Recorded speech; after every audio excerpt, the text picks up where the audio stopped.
Dahil nag-request nga yung lola ko guys na adobong pusit naman daw yung lulutuin natin ngayon, kaya nagluto ako dito sa pangarap namin bahay kubo.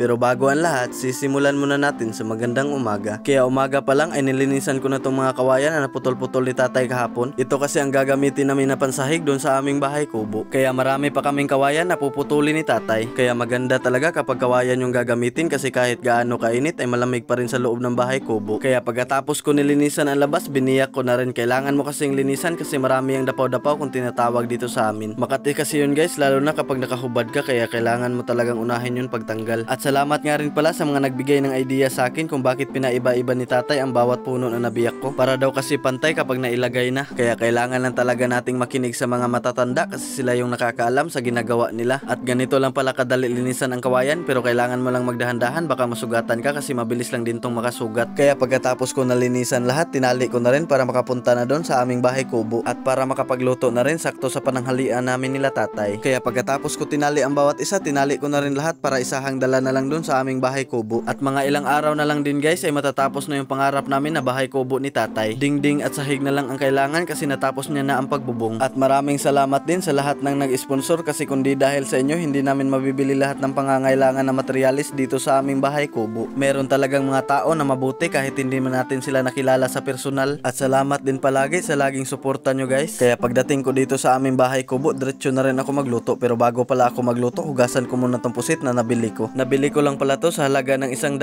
Medyo mahal nga lang yung pusit sa amin dito, kaya minsan lang kami makapag-ulam ng ganito. Kinuha ko lang pala yung ngipin, pagkatapos kinuha ko lang din yung itim-itim na nasa laman loob niya. Ganito lang din kadali linisan ang pusit, basta makita mong wala ng dumi, okay na yan. Kaya kung nakaabot kayo sa video na to guys, papalo naman ako ng page para sa gagawin pa natin ng mga simpleng content katulad ng content na to. Alam ko kunti pa man tayo ngayon, pero balang araw dadami din tayo. Wag lang talaga tayong mainip, ipagpatuloy lang kung ano yung nasimulan natin at wag lang talaga tayong mawala ng pag-asa. At wag lang talaga tayong makikinig sa mga taong negatibo na kung ano-ano yung pinagsasabi kasi hindi naman sila yung nagpapakain sa atin. Kaya ilang minuto lang ay natapos ko na rin nalinisan ang pusit, kaya maghiwa naman tayo ng mga panakot na gagamitin natin ngayon sa adobong lulutuin natin. Naghiwa lang pala ako dyan ng bawang at sibuyas para pampabango at dagdag sarap sa lulutuin natin ngayon. Mahirap din kasi kapag magluto tayo ng adobo na walang bawang at sibuyas. Ito kasi ang mga importanteng sangkap lalo na kapag magluto ka ng adobo. At sa mga magtatanong dyan kung bakit pusit ang na-request ng lola ko, at sa mga hindi nakakaalam ay lumaki pala yung lola ko, ang pamumuhay nila ay nasa dagat. Pero nung nakilala niya ang lolo ko, lumipat na rin siya tumira dito sa bundok. Palagi din kaming pumupunta dati guys sa lugar ng lola ko. Pero simula kasi nang pumasok ang pandemic, hindi na kami nakapunta doon ulit hanggang ngayon. Ang sarap pa naman balik-balikan doon kasi palaging sariwa ang inuulam, lalo na yung mga isda. Pero sige lang guys, pag makabalik kami doon, i-vlog ko rin para makita nyo lahat. Kaya balik muna tayo dito guys sa niluto nating pusit. Nagpainit lang pala ako dyan ng kawali. Malakas kasi ang apoy kaya mabilis lang yan uminit, kaya naglagay na kaagad tayo dyan ng mantika. At pagkatapos nilagay na rin natin ang bawang at sibuyas. Kaya gigisahin lang natin saglit at hihintayin lang natin na lalabas yung amoy niya. Kaya nung nag-brown na ang bawang at namutla na rin yung sibuyas, kaya ilagay na rin natin yung pusit. At gigisahin lang din natin saglit hanggang sa lalabas yung itim niya. Yung tinatawag pala yan dito sa amin ay ata. Kaya pag ganyan na yung itsura, lalagyan na natin ng toyo. Ito yung magsisilbing alat sa kanya, kaya kunti lang yung ilagay natin. At lalagyan lang din natin yan ng kunting tubig at yun ang magsisilbing sabaw niya. At tapos na pala yan natin nalagyan ng tubig, kaya nilagyan lang din natin ng oyster para merong kunting tamis. At sunod na rin pala natin nilagay ang magic sarap para habang tumatagal ay mas lalong sumasarap. Kaya pakuluan lang din natin yan guys na nasa mga 5 minutes kasi mabilis lang din naman yan maluto.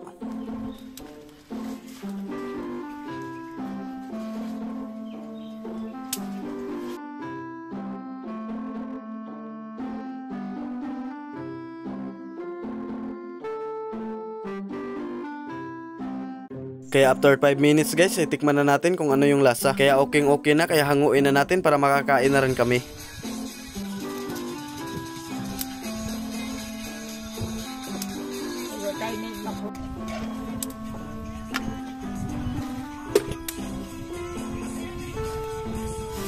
Kaya tara guys, samahan nyo kaming kumain.